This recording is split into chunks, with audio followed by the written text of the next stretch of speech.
E aí, pessoal, vocês estão bem? Que ótimo! Continuação do Imperador Divino Eterno. Lembrando que o grupo de membros está aberto por R$ 5. Conto com seu apoio. Caso não tenha como se transformar em um membro, seu like, inscrição e comentário já vale meu esforço total.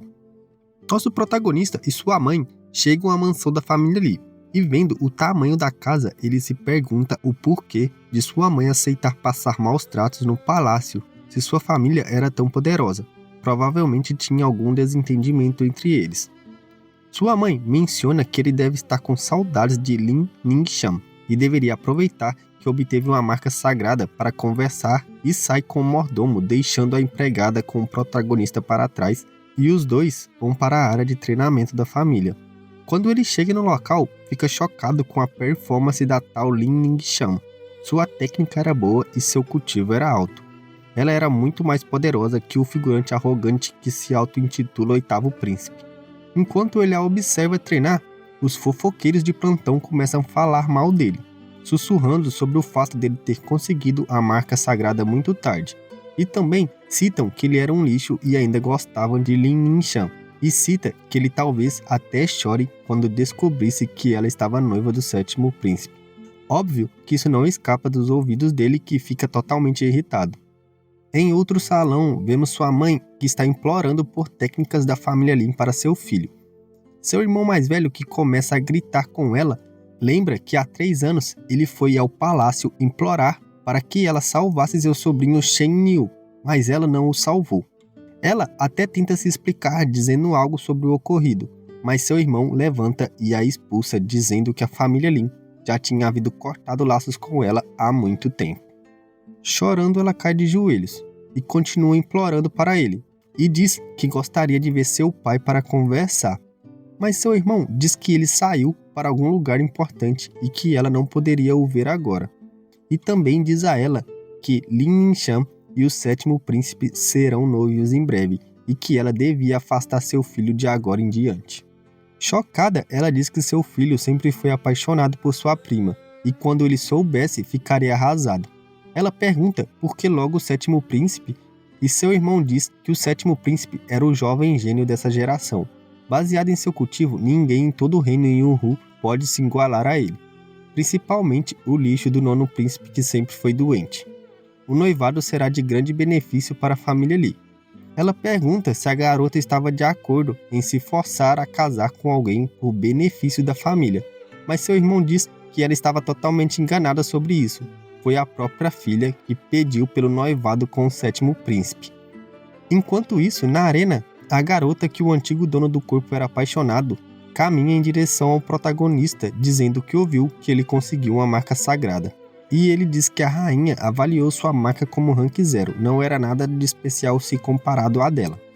Dizendo que obter uma marca aos 16 anos era uma bênção, ela fala que mesmo que ele não possa se tornar o mais forte guerreiro por despertar tarde, ele ainda pode fortalecer um pouco seu corpo e se livrar das doenças e viver como uma pessoa normal. Olha a ousadia dessa figurante, família, vê só se pode. É fã ou hater, pô? O protagonista diz que vai dar seu máximo treinando para alcançar o cultivo dela. E a garota confunde as coisas e pensa que o garoto ainda estava apaixonado por ela. Para evitar que ele a incomode mais, ela mesma pensa que vai contar a ele sobre o noivado. Então, ela cita que seu nível de cultivo já estava muito à frente dele, que talvez e provavelmente ele não conseguiria chegar em seu estado atual por toda a sua vida. A garota ainda diz que ele tem que treinar passo a passo e não sair fazendo citações inapropriadas e não tentar morder mais do que poderia mastigar, ou ele acabaria sofrendo as consequências de sua ação. Vendo a arrogância da garota, o protagonista não consegue entender como o antigo dono desse corpo poderia gostar de alguém como ela. Tentando abalar ainda mais nosso garotão, ela diz que havia mais uma coisa a dizer. Em 3 meses, ela se tornaria oficialmente a noiva do Sétimo Príncipe. Todos os figurantes e inúteis em volta ficam animados, pensando que o protagonista se envergonharia, talvez chorasse, se ajoelhasse ou até mesmo desmaiasse com a notícia. Só que ele simplesmente começa a se retirar e a parabeniza, dizendo que agora eles estavam duplamente relacionados. Isso deixa todos desapontados, inclusive ela, que grita perguntando se ele não tinha interesse em saber o porquê dela fazer isso. Mas ele ainda não dá ideia e diz a ela que estará presente na cerimônia para oferecer suas parabenizações. E já que não tinha mais nada para conversar, ele iria procurar sua mãe agora sem nem olhar para a cara da garota.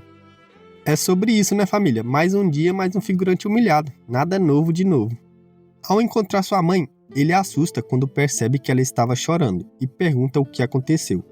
Ela diz que não era nada.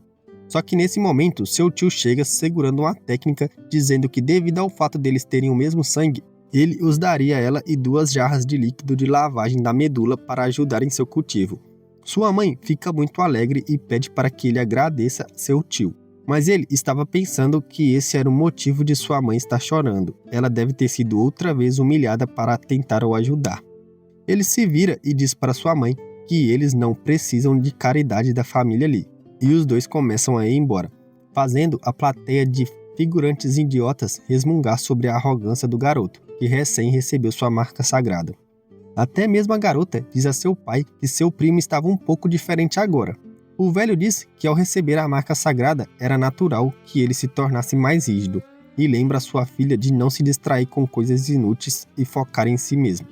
Ela concorda e pensa que seu pai tinha razão. Ela e seu primo pertenciam a mundos diferentes. Família, nisso ela tem toda a razão. Ele era o protagonista e ela era uma figurante que logo vai sumir. Em casa, o prota, após pensar um pouco, chegou à conclusão que a maneira mais rápida de conseguir recursos sem depender de ninguém era vendendo as técnicas que ele conhecia. Obviamente que ele não venderia as técnicas de alto nível que tinha, mas mesmo as técnicas mais básicas que ele conhecia ainda valeriam uma graninha boa. Em seu nível atual, ele não conseguiria transcrever técnicas de alto nível mesmo. Então, ele focou na técnica mais básica que ele conhecia, a técnica da espada sagrada. Essa simples técnica espiritual já resolveria todos os problemas de dinheiro que ele e sua mãe estavam tendo. Assim, ele sai da mansão ouvindo os FDPs do guardas falando mal dele. Mas por enquanto, ele só ouve quieto e usa uma capa para ir à casa de leilões. Chegando na casa de leilões, uma linda mulher o recebe e ele diz que precisava ver o responsável da casa.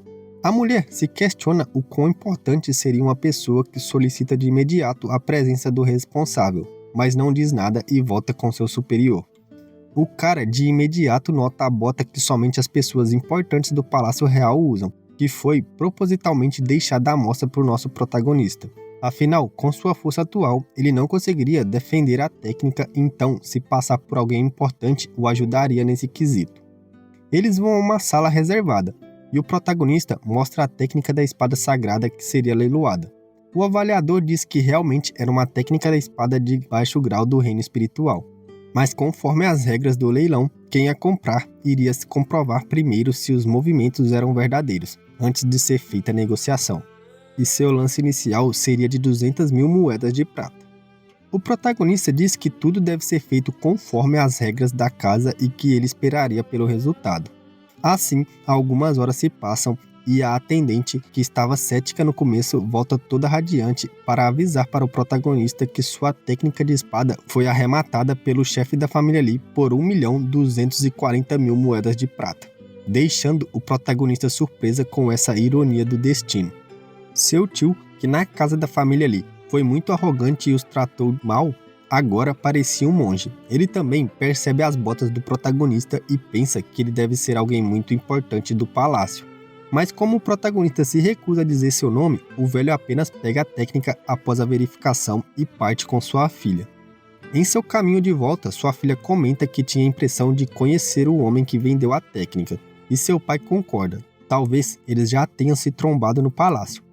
Mas uma coisa era certa, a verdadeira identidade dele seria assustadora. Afinal, a tinta usada para transcrever a técnica sagrada da espada ainda estava fresca. Alguém capaz de fazer algo assim, no mínimo seu cultivo seria de um soberano no reino celestial. Ouvindo isso, a garota se assusta imensamente com essa afirmação, mas questiona o motivo de alguém tão poderoso estar vendendo uma técnica de nível espiritual por algumas moedas de prata. Seu pai diz que essa não era uma das técnicas do ramo da família real, e devido ao fato que o vendedor não queria se revelar, eles não deveriam ir mais a fundo nesse assunto. Tirando isso, ele diz para sua filha que como ela possuía uma marca sagrada da espada, era a melhor candidata para aprender essa técnica. Se ela conseguir masterizar essa técnica sagrada em 3 meses, sem dúvida ela brilhará muito na avaliação de fim de ano. Em outro canto da cidade, vemos o protagonista fazendo a festa, comprando tudo que precisava para seu cultivo agora que tem fundos. Ele também não se esquece de comprar uma pomada regenerativa. Já em sua casa, ele encontra a empregada para lhe entregar a pomada, o que a surpreende muito, afinal, a mais barata dessas pomadas era no mínimo 200 moedas de prata. O protagonista diz para ela que ele tem alguns segredos que não pode contar agora, mas que espera que ela possa o ajudar a manter tudo escondido de todos, inclusive sua mãe.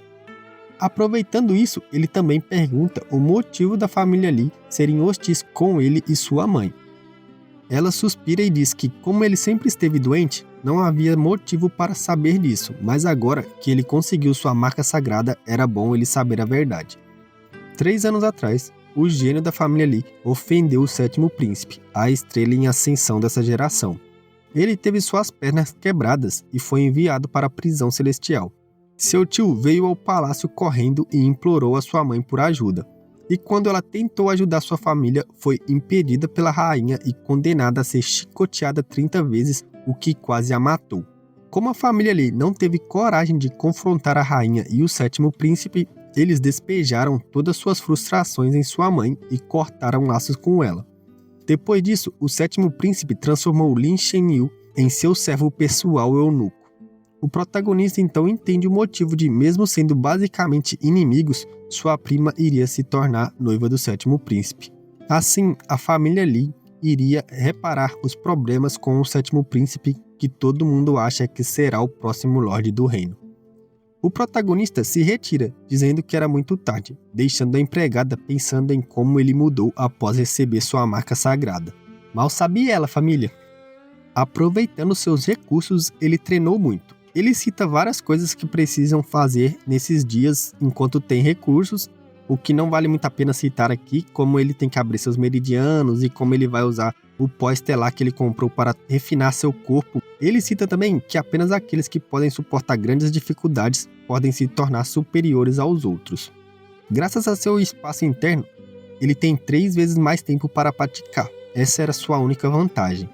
Em apenas 10 dias, o qual equivalem a 1 mês inteiro no espaço interno, ele já conseguiu alcançar um estágio médio do Reino Amarelo e preencher todo o seu mar de Ki genuíno. Era um verdadeiro milagre, mas isso lhe custou 80% das pílulas e seus recursos que ele adquiriu. Enquanto estava surpreso pelo banho medicinal e se preparava para avançar para o estágio avançado do Reino Amarelo, a empregada volta falando que terminou as coisas que ele instruiu. Ela recomprou todas as joias que sua mãe vendeu para o ajudar. Ele diz que ela deve continuar fazendo isso secretamente. Ela pensa que era melhor eles contar para sua mãe logo, mas ele diz que essa não era a hora. Ele queria dar uma surpresa muito grande para ela na avaliação final de ano. Por isso, ele precisava se tornar mais forte. Então, ele pede que a empregada não deixe ninguém o incomodar hoje à noite, pois ele ia tentar fazer um avanço. E ela diz que mesmo que curte sua vida, ela vai passar a noite inteira na porta impedindo qualquer pessoa de tentar entrar. Assim, usando o resto de suas pílulas, ele começa a cultivação e consegue romper para o Reino Amarelo avançado.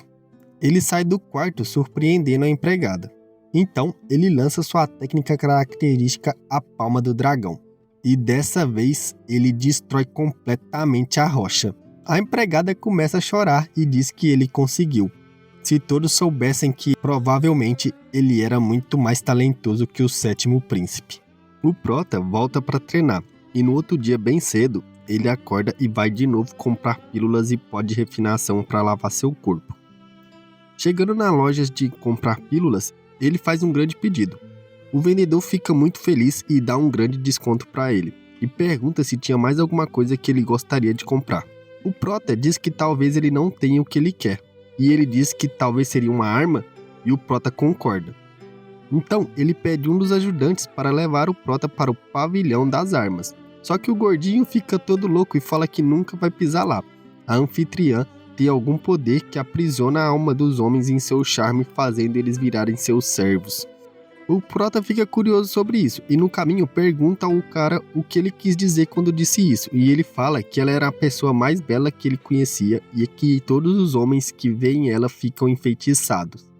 Já no pavilhão das armas, uma jovem vai chamar a anfitriã, que diz que se for algum velho da família chique, ela não está disposta. Mas quando ela descobre que o cara que estava esperando por ela era um jovem de 16 a 17 anos, ela manda a jovem o levar para a sala VIP e esperar por ela lá. Ela chega se apresentando com toda a sua beleza para o nosso prota, que fica abismado. Se o seu poder espiritual não fosse alto, talvez agora ele estaria totalmente caidinho por ela. E ela também percebe que ele tem um poder espiritual alto, pois ele conseguiu manter a pose na frente dela. Ela então o leva para dentro do armazém para procurar uma arma ideal. E a primeira coisa que o protagonista vê é uma espada quebrada, que ele chama de Abismo. Essa era sua espada de 800 anos atrás. E o fato dela estar quebrada é que descobrimos que nesse mundo, quando um cultivador morre, sua arma genuína morre com ele. O prota pergunta qual era o preço dessa arma, e pensa que agora que ele reencarnou, a arma também vai mostrar seu esplendor nessa nova era. A mulher cobra um preço bem barato, já que a arma estava quebrada.